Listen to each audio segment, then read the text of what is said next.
area, and that's since the War of 73 and being taken by surprise, etc. The United Nations sits here, and whenever we have maneuvers, which is very often up here on the Golan, we tell the United Nations that's what we're going to do, and the same kind of thing has to come from the Syrians, and then they will report to the Syrians that that's what we're doing.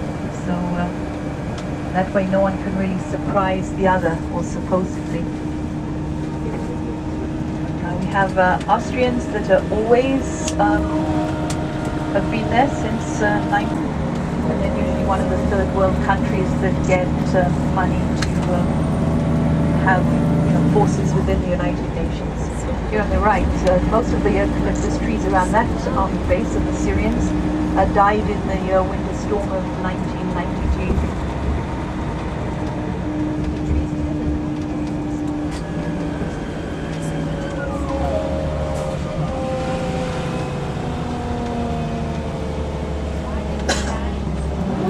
I think it was just too cold. We had snow and more snow and more snow, and the eucalyptus weren't that happy with it. The trees, sorry. And all these vineyards that you can see, they will have the sign of the winery that is in Katsrin, which is the wine that comes under the Golan label. This was started by a immigrant that came from California. The family had been making wine in California. He came here. He said, ideal place for growing grapes, cold winters, good summers, fertile area, and started experimenting with it. And today many of the wines, not the ones necessarily that you find in the supermarket under their label, but the really upmarket ones, and there sometimes you can find them in the duty free when they're sort of up to the several $100 price range, are the ones that won the prizes and beaten all the Italian, French, and many of the other wines, taken the gold sort of medal or whatever you get for doing it.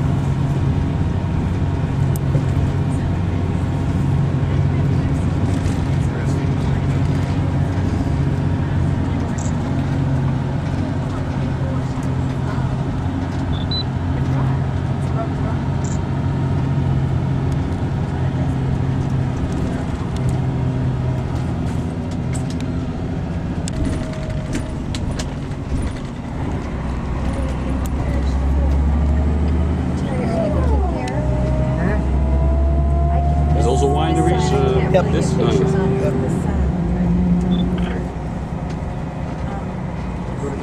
seems like it's just planted or something. There's nothing green on it. In the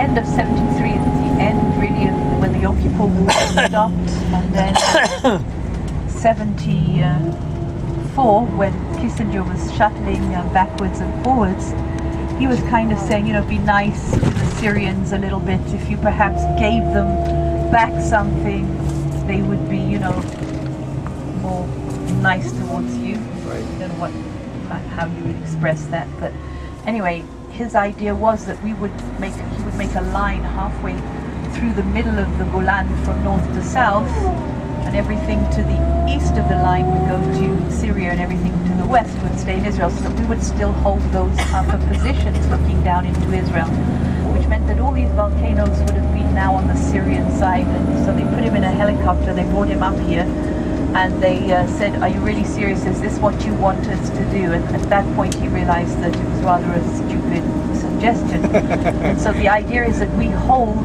the top of these volcanoes. In fact, where we were at that base just now, was the one just opposite us was one of those small extinct craters.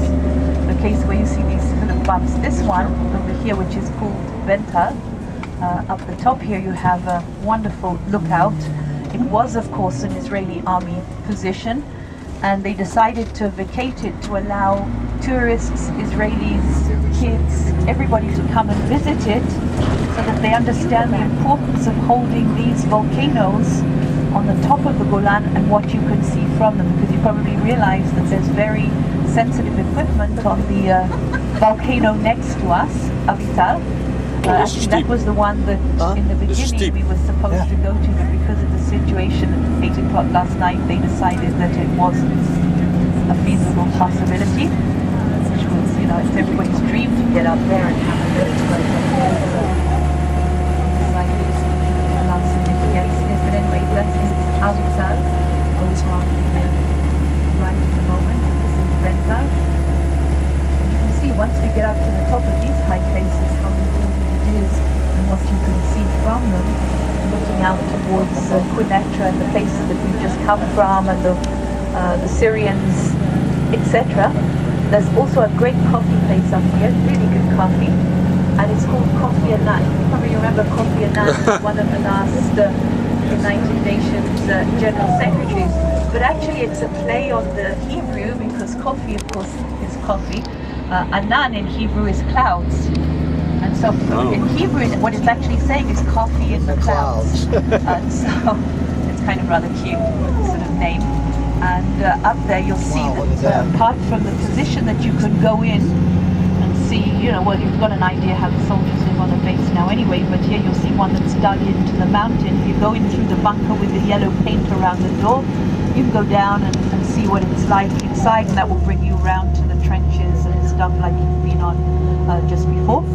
And you can get coffee, and you'll see a signpost up here, and you'll see the distances to all the different areas. You understand that from here to Damascus it's only 40 miles, 60 kilometers.